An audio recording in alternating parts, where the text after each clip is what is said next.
Cleopatra's seventh Cleopatra was the final sovereign to rule the Ptolemaic kingdom before Egypt disappeared into the growing Roman Empire. Born around 69 BC in the bustling city of Alexandria, she belonged to a royal dynasty established nearly 3 centuries earlier by Ptolemy I Soter, one of Alexander the Great's closest military commanders. From 51 BC until her death in 30 BC, Cleopatra governed Egypt during one of the most dramatic chapters in ancient history, passing away at roughly 39 years of age. Far more than a legendary queen, Cleopatra was known for her extraordinary intellect. Ancient writers credit her with speaking at least 7 languages, allowing her to negotiate directly with foreign leaders without interpreters. She also embraced the sacred image of the goddess Isis, presenting herself not only as Egypt's monarch, but as a divine protector of the kingdom. Her political strategy was deeply connected to her personal relationships, forming powerful alliances with Julius Caesar and later Mark Antony. Together, these relationships shaped the future of the Mediterranean world and produced 4 known children: Caesarion, Alexander Helios, Cleopatra Selene, and Ptolemy Philadelphus. The end of Cleopatra's reign came after Rome's decisive victory.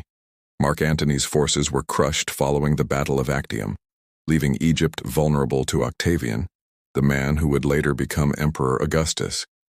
Ancient historians agree that Cleopatra died in Alexandria shortly after these events, yet one crucial detail remains frustratingly absent from the historical record: the exact location of her final resting place. Classical authors leave only fragments of the story. Plutarch writes that Cleopatra and Antony were buried together inside a tomb the queen had prepared during her lifetime. Cassius Dio repeats that they received a shared burial, while Suetonius notes that Augustus allowed their wishes to be honored. Strikingly, none of these respected historians reveal where that tomb stood, leaving one of archaeology's greatest mysteries unsolved. That mystery has drawn researchers toward an ancient site known as Taposiris Magna. Around 45 kilometers west of present-day Alexandria, beside the southern shore of Lake Mariut, stands a temple complex dedicated to Osiris, the Egyptian god associated with death, resurrection, and the afterlife. Constructed during the reign of Ptolemy II Philadelphus in the 3rd century BC, roughly 2 centuries before Cleopatra's birth, the sanctuary ranked among the most significant centers of Osiris worship outside Alexandria. A major turning point arrived in 2004 when archaeologist Kathleen Martinez launched a long-term excavation at the site. Her theory challenged traditional assumptions.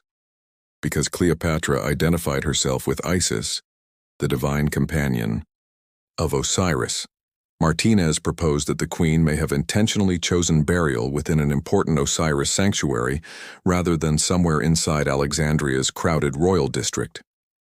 Over the next 2 decades, excavations uncovered discoveries that kept the theory alive. Every season revealed new pieces of evidence, gradually building a stronger archaeological case. Then, in November 2022, Martinez's team announced one of its most remarkable findings: a tunnel stretching nearly 1,300 meters beneath the temple complex. Several Egyptologists described its engineering as astonishing, highlighting the precision with which it had been carved through solid rock. The excavation has uncovered far more than a single underground passage. Researchers have documented a marble bust resembling Cleopatra, Ptolemaic coins carrying her portrait, religious features connected to Osiris worship, and carefully planned underground architecture unlike anything previously expected beneath the temple. Taken together, these discoveries suggest that Taposiris Magna may hold answers to one of the ancient world's greatest unresolved questions, although no definitive evidence proving Cleopatra's tomb has yet been found. What makes the story especially compelling is not only the discoveries themselves, but the persistence behind them. For more than 20 years, a single archaeological investigation has continued to challenge long-standing assumptions about where history's most famous queen might lie. Whether the final proof emerges tomorrow or decades from now, Taposiris Magna has transformed from a forgotten temple into one of the most closely watched archaeological sites on Earth. To understand why this search captivates historians worldwide, we first have to separate myth from reality. Cleopatra was not ethnically Egyptian. She was a Macedonian Greek, descended from the Ptolemaic dynasty established in 305 BC by Ptolemy Soter after the death of Alexander the Great in 323 BC. As Alexander's empire fragmented among his generals, Ptolemy secured Egypt and founded a royal house that would rule for nearly 3 centuries, until Cleopatra became its final and most unforgettable queen. For the next 275 years, the Ptolemies ruled Egypt as Macedonian pharaohs, Greek-speaking monarchs who adopted Egyptian religious practices, built Egyptian-style temples, and presented themselves to their Egyptian subjects as legitimate successors to the ancient pharaonic tradition. They were foreigners who became Egyptians. Cleopatra was the culmination of that process. She was the first Ptolemaic ruler who is recorded to have actually learned the Egyptian language. Her predecessors conducted official business in Greek. Cleopatra spoke to her Egyptian subjects in their own tongue. She also spoke Greek, Latin, Hebrew, Aramaic, Ethiopian, Median, and Parthian, at least 7 languages in total according to Plutarch. She was not, by the standards of classical beauty, considered the most beautiful woman of her age. Plutarch, writing a century after her death, noted that her physical appearance was not altogether incomparable, but that her presence, her voice, and her intelligence created an impression of irresistible charm. She was politically brilliant. At the age of 18, she became co-ruler of Egypt with her younger brother Ptolemy XIII. Within 3 years, she had been forced into exile by palace factions supporting her brother. She raised an army, returned to Egypt, and was restored to power with the assistance of Julius Caesar, who had arrived in Alexandria in pursuit of his rival Pompey. Caesar and Cleopatra became lovers. Their son, Caesarion, Ptolemy XV Caesar, was born in 47 BC. Cleopatra traveled to Rome. She was present in the city when Caesar was assassinated on the Ides of March, 44 BC. She returned to Egypt and waited to see who would emerge victorious from the Roman civil wars that followed. Mark Antony emerged as the ruler of Rome's eastern territories. Cleopatra allied with him politically, militarily, and romantically. They had 3 children together, the twins Alexander Helios and Cleopatra Selene, and later Ptolemy Philadelphus. Antony's alliance with Cleopatra brought him into conflict with Octavian, Caesar's adopted son and heir, who controlled Rome's western territories. The conflict culminated at the Battle of Actium on September 2nd, 31st BC. Octavian's forces defeated the combined fleet of Antony and Cleopatra. The queen fled to Egypt. Antony followed. Octavian pursued. Within a year, both Antony and Cleopatra were dead. Antony fell on his sword after receiving false reports that Cleopatra had already died. He was carried, wounded, to where she had barricaded herself in her mausoleum, and died in her arms.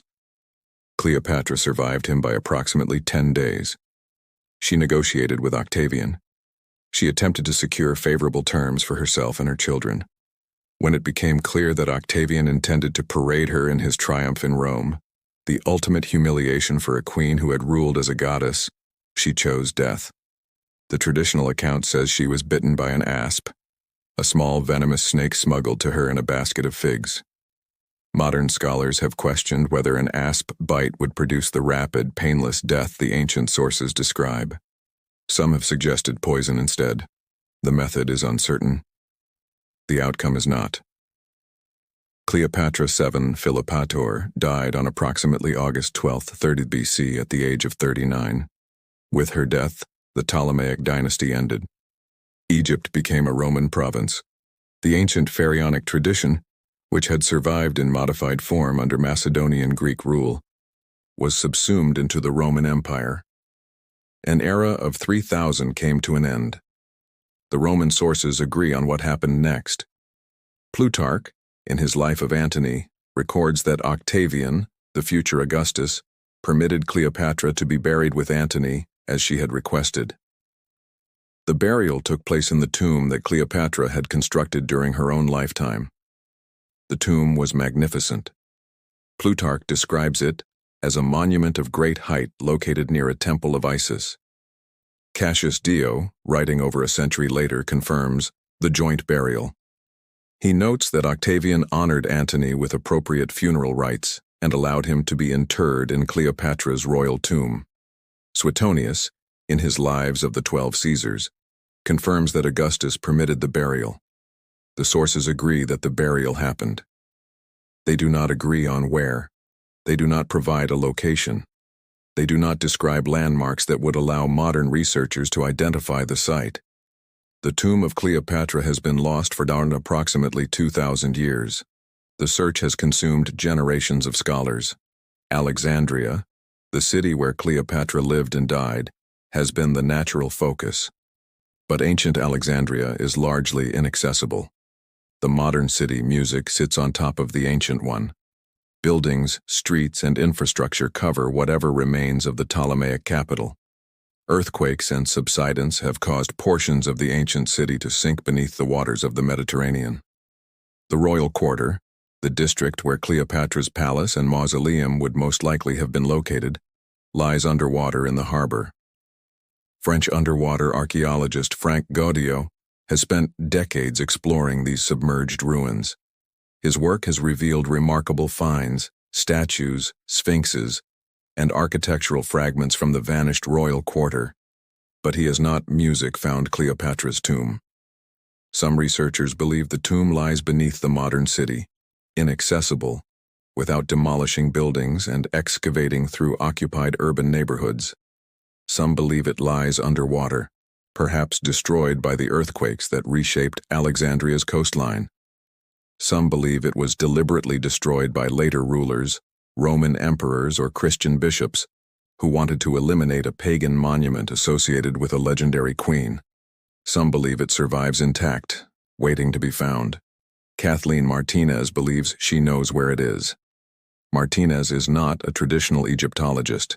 She was born in the Dominican Republic. She trained as a lawyer. Her interest in Cleopatra began not with academic archaeology, but with personal fascination, a lifelong obsession with the queen that led her eventually to abandon her legal career and pursue archaeology. She arrived in Egypt in the early 2000s with a hypothesis that mainstream Egyptology had not seriously considered. The hypothesis was based on religion. Cleopatra was not merely a political ruler, she was a goddess. In the syncretic religious system of Ptolemaic Egypt, the queen was identified with Isis, the divine wife of Osiris, the god of the dead and the afterlife. Isis was one of the most important deities in the Egyptian pantheon. Her worship spread far beyond Egypt, eventually becoming one of the most popular religions in the Roman Empire. Cleopatra embraced this identification completely. She appeared in public dressed as Isis. She conducted rituals as the goddess incarnate. She presented herself to her Egyptian subjects as the living embodiment of the divine feminine. Martinez reasoned that if Cleopatra identified so completely with Isis in life, she would have arranged her burial in music, a manner consistent with that identification in death. Isis was the wife of Osiris. In Egyptian mythology, Isis searched for the scattered body of her murdered husband, reassembled him and restored him to life, or at least to a form of immortal existence as lord of the underworld. The Isis and Osiris myth was central to Egyptian funerary religion. Martinez hypothesized that Cleopatra, as Isis incarnate, would have wanted to be buried at a major temple of Osiris, symbolically reuniting with her divine partner in death, as Isis had reunited with Osiris in myth. Taposiris Magna was exactly such a temple. The name itself means Great Tomb of Osiris. The temple was one of several sites in Egypt that claimed to hold a relic or symbolic tomb of the god. It was a major pilgrimage destination during the Ptolemaic period. It sat on the shore of Lake Mariut, connected to Alexandria by water, accessible but separate from the city, in a location that would have offered both religious significance and physical security. Martinez proposed that Cleopatra had constructed her tomb at Taposiris Magna, rather than within Alexandria. She argued that the queen and Antony were buried there, in chambers beneath or adjacent to the Osiris temple. She suggested that the tomb had survived because no one had thought to look for it outside the city. Mainstream Egyptology was skeptical. Established scholars, researchers like Dwayne Roller at Ohio State University, Joyce Tildesley at the University of Manchester, and Diana Kleiner at Yale had spent careers studying Cleopatra and the Ptolemaic period. They had not considered Taposiris Magna a likely location for the royal tomb.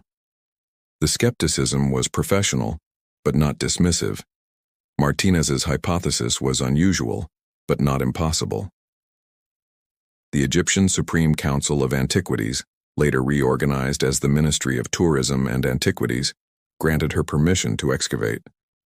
In 2004, she began digging. The discoveries began almost immediately. Within the first years of excavation, Martinez's team uncovered evidence of extensive activity at Taposiris Magna during the late Ptolemaic period, the era of Cleopatra's reign. They found coins. 22 bronze coins bearing Cleopatra's image were recovered from the site, evidence that the queen had a direct connection to the temple. They found a marble bust. The bust depicted a woman with features consistent with Cleopatra's known representations. The style was Ptolemaic, and the context suggested royalty. Martinez identified it as potentially representing Cleopatra herself.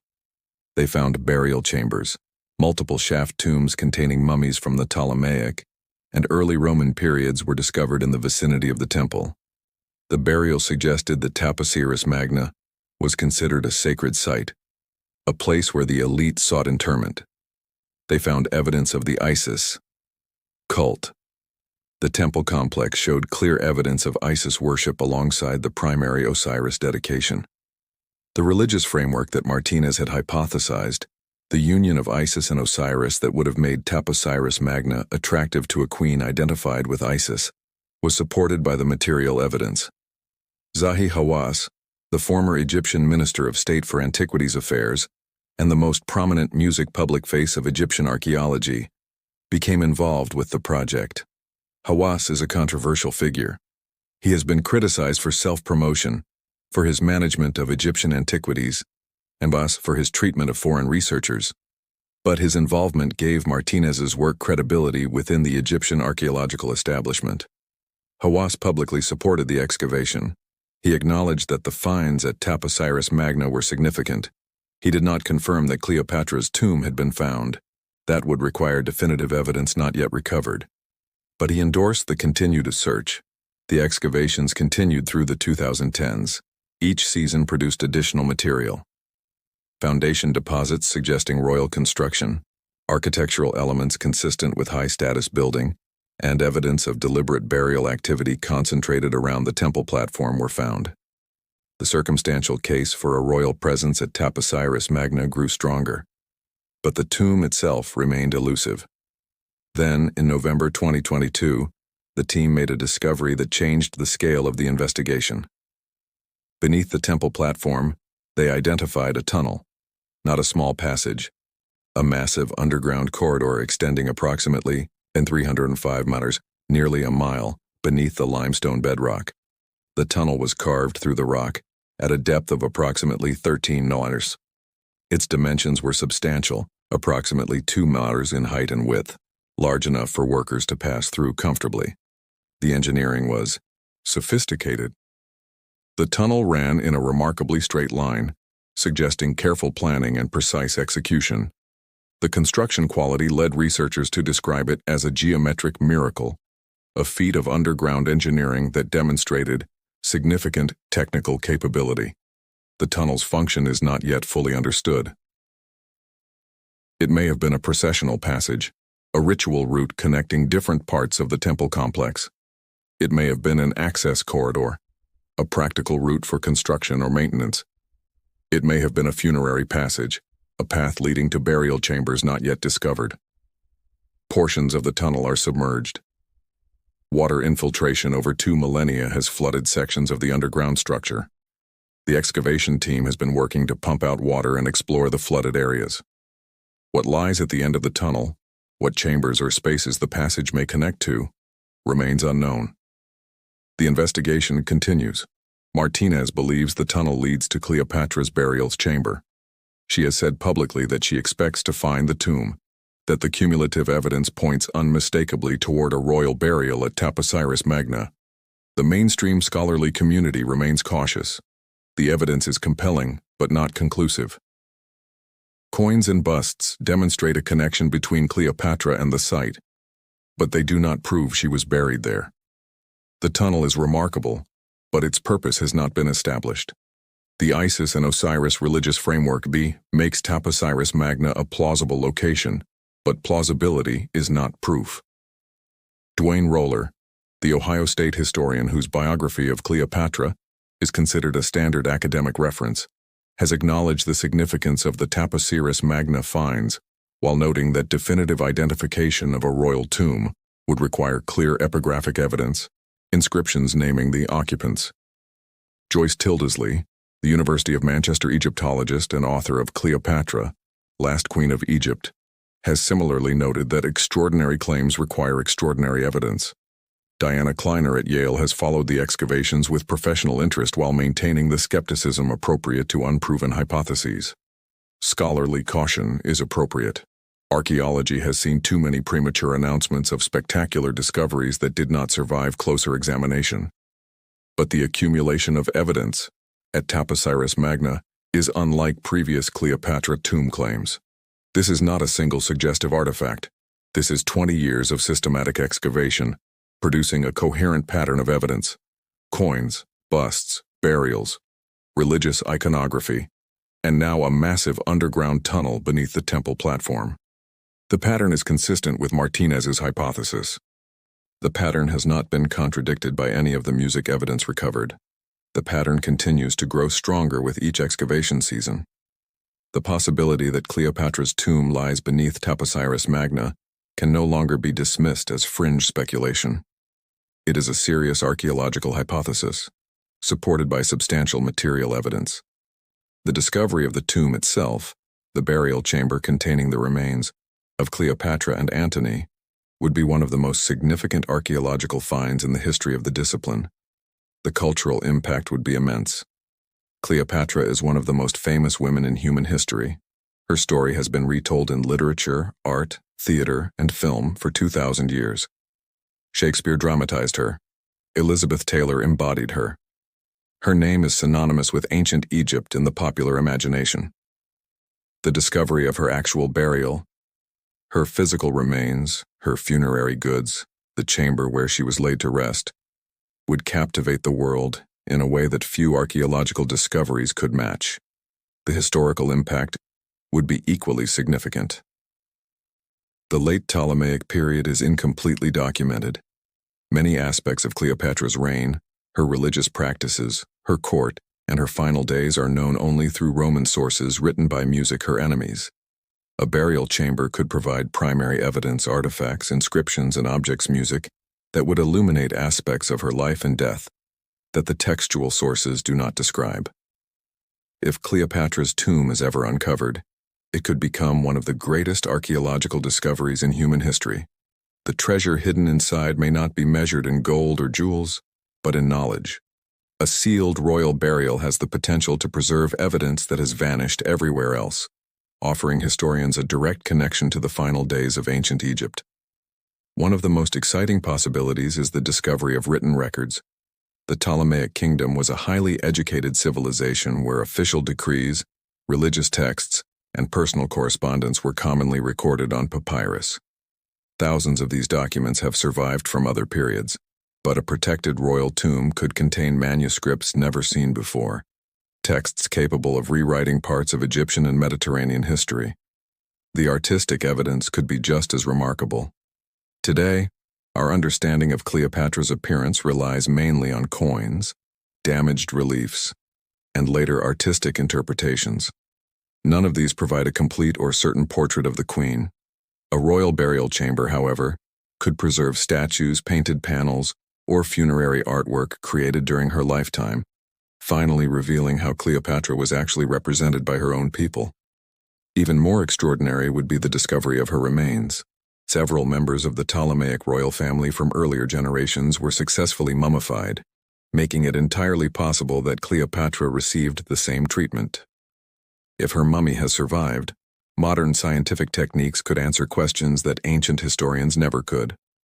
Researchers might uncover clues about her physical health, diet, age, illnesses, ancestry, and perhaps even the true cause of her death, details that have remained hidden for more than 2,000 years. Because of these possibilities, every new discovery at Taposiris Magna carries enormous significance. The announcement of the underground tunnel in 2022 marked the beginning of an entirely new stage in the investigation. Since then, archaeologists have focused on draining flooded sections, carefully documenting the passageways, and determining where the network ultimately leads. Every meter cleared brings the team one step closer to understanding the purpose of the remarkable underground structure. The work continues with the approval of Egypt's Ministry of Tourism and Antiquities, while many respected archaeologists, including Zahi Hawass, continue to follow the excavation with great interest. Across the archaeological community, researchers are watching closely because the next breakthrough could reshape everything historians believe about Cleopatra's final resting place. Of course, archaeology rarely offers guarantees. If Kathleen Martinez's theory proves correct, and the tunnel leads to the Queen's burial chamber, the discovery would rank among the most important finds of the modern era. If the passage ends in storage rooms, ritual chambers, or unfinished construction instead, the mystery will remain unsolved. Yet even that outcome would provide valuable insight into the history and architecture of Taposiris Magna, adding another important chapter to Egyptology. The search itself stretches back nearly 2,000 years. The Romans who defeated Cleopatra almost certainly knew where she was buried. Historical accounts indicate they permitted her funeral and were aware of the location of her tomb. But as centuries passed, that knowledge gradually disappeared. Earthquakes reshaped the landscape, foreign invasions altered the region, religious traditions changed, and Alexandria evolved through successive civilizations. Eventually, the location of the Queen's tomb faded from memory and entered the realm of legend. Generations of explorers attempted to solve the mystery. Archaeologists searched beneath modern Alexandria, investigated submerged ruins along the coast, examined ancient cemeteries, and studied temples mentioned in Roman writings. Despite decades of effort, none of these investigations produced definitive evidence. Kathleen Martinez approached the puzzle from a completely different perspective. Instead of concentrating on Alexandria, she focused on a temple dedicated to Osiris nearly 45 kilometers away at Taposiris Magna. Over 20 years of excavation, her team uncovered Ptolemaic coins bearing Cleopatra's image, a marble bust believed by some researchers to represent the Queen, evidence of significant royal-era activity, and an extraordinary tunnel stretching roughly 1,305 meters through solid limestone toward an unexplored destination. None of these discoveries alone proves that Cleopatra lies beneath the temple. Archaeology demands direct evidence before such a claim can be accepted. However, when viewed together, the findings strongly indicate that something of exceptional importance may still be hidden beneath the site. With each excavation season, the case grows stronger, and the questions become even more compelling. For now, the tunnel continues into darkness. Pumps remove the water, archaeologists clear centuries of debris, and every newly opened section reveals another piece of the puzzle. Whether the passage ends at Cleopatra's burial chamber or another forgotten monument, its conclusion promises to deepen our understanding of one of history's most fascinating civilizations. Cleopatra's tomb remains the greatest unsolved mystery of classical archaeology. Lost for nearly 20 centuries, it may finally be closer to discovery than ever before. Kathleen Martinez believes the answer lies beneath Taposiris Magna, and the evidence collected over 2 decades suggests her theory deserves serious attention. Around the world, historians, archaeologists, and millions of curious observers continue to follow every update. Somewhere beneath layers of limestone, beneath the Temple of Osiris, beneath the remarkable tunnel that has amazed experts, the final resting place of Egypt's last queen, may still be waiting in silence. The dynasty was real. Cleopatra was real. The tomb described by ancient writers was real. What remains uncertain is only one final question: whether the next turn in that underground passage will reveal one of the greatest archaeological discoveries of all time.